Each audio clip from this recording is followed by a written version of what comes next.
খাসি গোশত পছন্দ করে না এমন মানুষ খুব কমই আছে। আর আমি কিন্তু খাসি গোশত রান্না করতে অনেক বেশি ভালোবাসি। কারণ আমার হাসব্যান্ড খেতে অনেক বেশি পছন্দ করে। তো আজকে কিন্তু খাসি গোশতই রান্না করতে যাচ্ছি। কিন্তু আমি খেতে পারি না। কারণ ছোট থেকে আমার অভ্যাস নেই। তো রান্না করতে তো ভালোবাসি। তো যাই হোক আসসালামু আলাইকুম। সবাই কেমন আছেন? তো আজকে রান্না করব খাসির গোশত। যার জন্য এখানে দেখতেই পাচ্ছেন এখানে হাড় আছে, তারপর আছে গোশত আর হাড়ের টুকরোগুলো এত সুন্দর। খাসির যে হাড়গুলো থাকে এগুলো কিন্তু অনেক সুন্দর থাকে। রান্না করলেও খুব ভালো লাগে। তো যাই হোক খুব ভালোভাবে ধুয়ে নিয়েছি। অনেক বেশি করে ধুয়ে নিয়েছি। কারণ আমার কাছে একটা অন্যরকম একটি স্মেল আসে রান্নার আগে। তো এখানে অনেকগুলো পেঁয়াজ দিয়ে দিলাম। যেহেতু আজকে শুধু পেঁয়াজ দিয়েই হবে আর একদম মাখা, মাখা ঝোল হবে।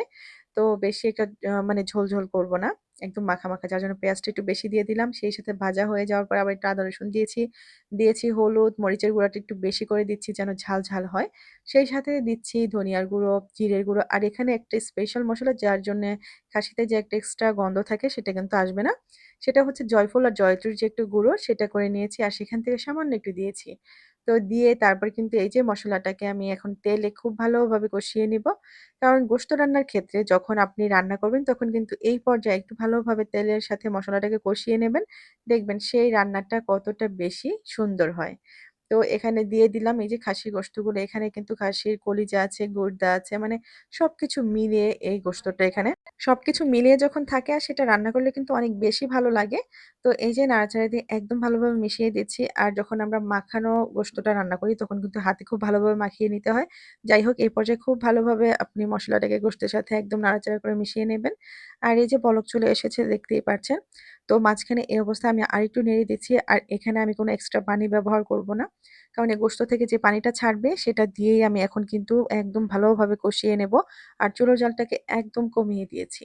আর এই গোশতটা কেন যেন এত সফট ছিল, এত ভালো ছিল যে রান্না করতে খুব বেশি সময় লাগেনি। সেদ্ধ হয়ে গেছে অনেক তাড়াতাড়ি।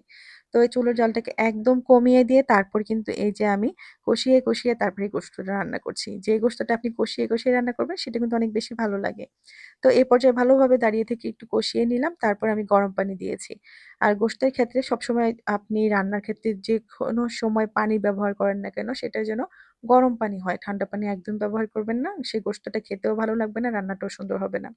তো এই যে পানিটা আবারও একটু শুকিয়ে নিয়েছি।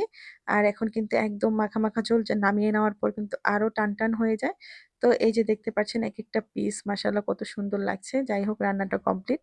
তো আজকের মতো এখানেই বিদায় নিচ্ছি। কারণ আমি যা কিছুই করি না কেন, রান্না করি না কেন আপনাদের সাথে শেয়ার করি আর সেটা কিন্তু খেয়েও দেখিয়ে থাকি। তো আজকে যেহেতু আমি খাসি গোশতটা খাই না, খেতে পারি না, তার জন্য আপনাদের সাথে সেই খাসির যে গোশত খাওয়ার ভিডিও সেটাও দেখাতে পারছি না।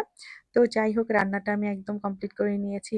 আর এই রান্নাটা যখন খেয়েছে আমার হাসব্যান্ড অনেক প্রশংসা করেছে। আর তার ভালো লেগেছে এটাই হচ্ছে সবচেয়ে বড় কথা। আপনি যার জন্য যত্ন করে রান্না করবেন, সে যদি আপনার প্রশংসা করে তার চেয়ে আর ভালো কিছু হয়ই না। তো যাই হোক এখানে এই যে রান্না একদম কমপ্লিট।